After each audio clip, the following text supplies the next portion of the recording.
Tired of skyrocketing electricity bill of your home, factory or commercial space? Switch to solar power with AB Solar Power System. Cut your electricity bill up to 100%. Book a free consultation by our experts team. AB Solar Power Systems. Zero your electricity bill by powering a cleaner tomorrow.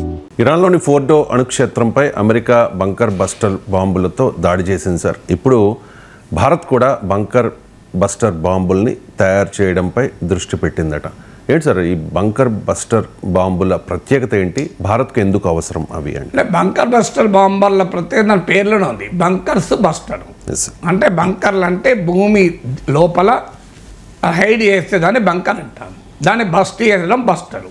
So అందులో ఆ బాంబులకు bunker buster అనడంలోనే దాని పేరుంది. దాన్ని massive ordinance పెనట్రేటర్ MOP అని కూడా అంటారు.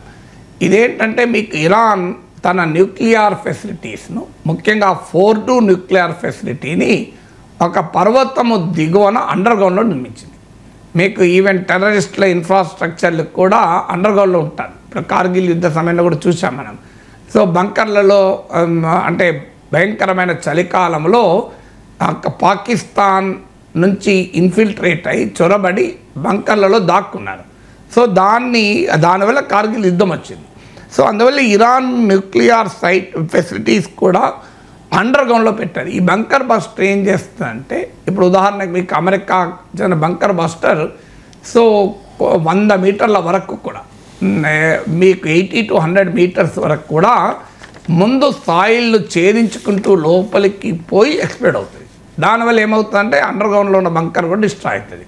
అంటే నువ్వు ఒక బాంబు వేసిన తర్వాత కొన్నేమో ఓవర్ గ్రౌండ్ భూమి పైన నష్టం చేస్తాయి. బంకర్ బస్టర్లు ఏమో భూమిని చీల్చుకుంటూ ఒక బోర్వెల్ వేసినట్లు మనకు భూమిని ఛేదించుకుంటూ రెయిన్ఫోర్స్డ్ కాంక్రీట్, అంటే మీకు ఒక బిల్డింగ్లు కట్టినప్పుడు వాడే పెద్ద పెద్ద ప్రాజెక్టులు కట్టినప్పుడు వాడే రెయిన్ఫోర్స్ కాంక్రీట్ను కూడా ఛేదించుకుంటూ 100 మీటర్ల వరకు కూడా లోపలికి పోయి అప్పుడు వెళ్తుంది. సో పేలడం వల్ల ఇంకా భయంకరమైన నష్టం లోపల ఉన్నది కూడా జరుగుతుంది. ఇది బంకర్ బస్టర్ బాంబుకు ఉండే క్యారెక్టర్. సో ఈ బాంబు మనకు GBU-43 అని అంతకుముందు అమెరికాకి బాంబు ఉండే, తర్వాత GBU-57 ఇప్పుడు ఇటీవల ఇరాన్లోని ఫోర్డో న్యూక్లియర్ సైట్ పైన ప్రయోగించింది GBU-57.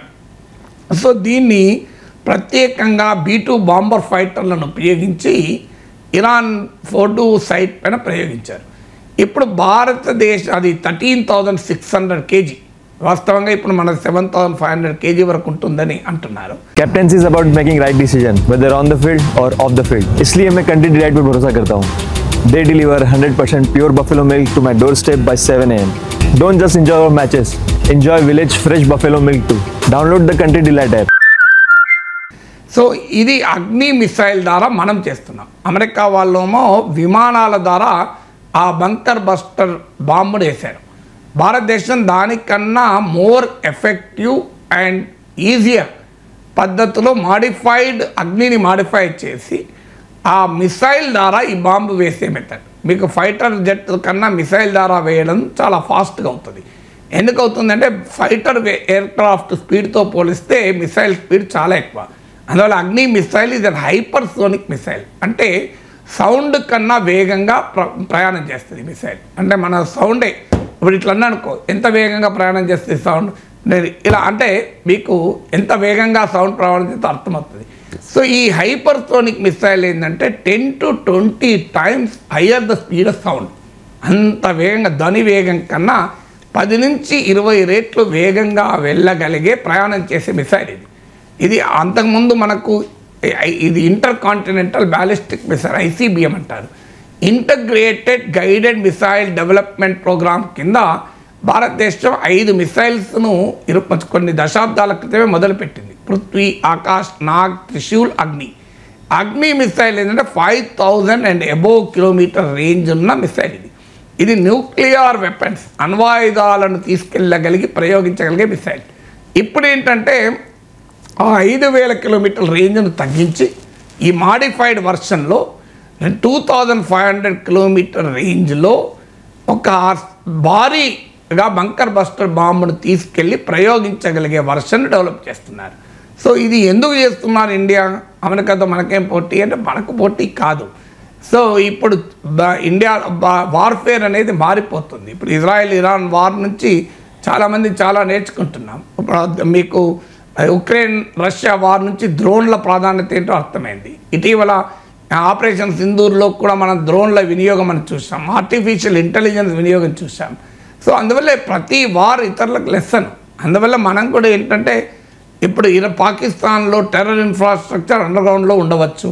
ఇప్పుడు లేటెస్ట్గా రిపోర్ట్ ఏమొస్తుందంటే పాకిస్తాన్ ప్రభుత్వము పాక్ ఆక్యుపైడ్ కాశ్మీర్లో డిఫికల్ట్ టెరెయిన్లో ఫారెస్ట్ దట్టమైన అటవీ ప్రాంతాల్లో మళ్ళీ టెర్రరిస్ట్ లాంచ్ ప్యాడ్స్ బేసెస్ నిర్మిస్తుంది. రేపు అండర్గ్రౌండ్లో కూడా ఉండవచ్చు ఈ బేస్లు. వీటిని ఛేదించాలంటే బంకర్ బస్టర్ బాంబర్స్ అవసరము. సో చైనా కూడా టార్గెట్ చేస్తానికి కూడా ఉపయోగపడుతుంది. చైనా కన్నా ముఖ్యంగా మనకు పాకిస్తాన్లో అండర్గ్రౌండ్లో టెర్రర్ ఇన్ఫ్రాస్ట్రక్చర్ ఉండే అవకాశం ఉంది కనుక భవిష్యత్తులో అండర్గ్రౌండ్ టెర్రర్ ఇన్ఫ్రాస్ట్రక్చర్ని కూడా ధ్వంసం చేయాలి అంటే బంకర్ బస్టర్ బాంబర్లు కీలకం. ఎందుకంటే ప్రపంచంలో అమెరికాకు తప్ప ఈ స్థాయి బాంబర్లు ఈ స్థాయి లేవు. ఈవెన్ ఇజ్రాయెల్ కూడా ఫోర్డో న్యూక్లియర్ సైట్ పైన అటాక్ చేయలేదు, నటాంజ్ పైన చేసింది కానీ ఫోర్డో పైన చేయలేదు. ఎందుకంటే ఇజ్రాయెల్ దగ్గర కూడా ఆ రకమైన GBU-57 బాంబులు లేవు, వాటిని మోసుకెళ్ళగలిగే ఫైటర్ ఎయిర్క్రాఫ్ట్ లేవు. అందువల్ల డెఫినెట్గా ఇది ఇండియన్ డిఫెన్స్ కెపబిలిటీని పెంచుతుంది. బ్రహ్మోస్ మిసైల్ లాగా వరల్డ్ వైడ్ డిమాండ్ కూడా వస్తుంది. బ్రహ్మోస్ మిసైల్ ఆల్రెడీ ఫిలిప్పీన్స్ వాళ్ళు ఆర్డర్ ఇచ్చారు. దాని కొరకు ప్రత్యేకంగా లక్నోలో కొత్తగా మ్యానుఫ్యాక్చరింగ్ ఫెసిలిటీ కూడా పెట్టారు. అంటే హైదరాబాద్, త్రివేంద్రం వీటితో పాటు మీకు బ్రహ్మోస్ మిసైల్కి ఇతర దేశాలు కూడా ఆల్రెడీ ఆలోచిస్తున్నాయి. వియత్నాం, మలేషియా, ఇండోనేషియా లాంటి దేశాలకు కూడా. ఎందుకంటే ఇటీవల ఆపరేషన్ సింధూర్లో దాని ప్రభావం చూశారు. సో అందువల్ల it's a very big advancement India's defence capability.